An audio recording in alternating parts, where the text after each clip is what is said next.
तो गाइस मैं आपके लिए लेके आई हूँ एक अमेजिंग जगह जो कि हत्ता और ओमान के दरमियान में है। ये एक छोटा सा कच्चा एग्ज़िट है ओमान से पहले। यहाँ पर वादी सुहेला है और ये माउंटेन्स और नेचुरल वाटर की एक जगह है। यहाँ पर आप अपनी नाइट स्पेंड कर सकते हैं, डे स्पेंड कर सकते हैं। बहुत ही अच्छा प्लेजेंट वेदर है यहाँ पर और आप कैंपिंग कर सकते हैं, बारबेक्यू कर सकते हैं, नाइट स्पेंड कर सकते हैं, डे स्पेंड कर सकते हैं, सनसेट सनराइज़ देख सकते हैं। ये एक अमेजिंग जगह है, मस्ट गो जगह है।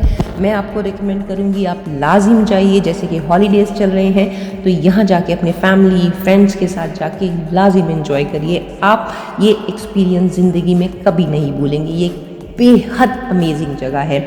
हत्ता और ओमान के दरमियान में एक छोटा सा एग्ज़िट है। याद रखिए ये एग्ज़िट मिस नहीं करना, नहीं तो आप ओमान पहुँच जाएंगे। और जाहिर सी बात है आप ओमान तो नहीं जा रहे ना, तो आप इस जगह को लाज़िम विज़िट करिए।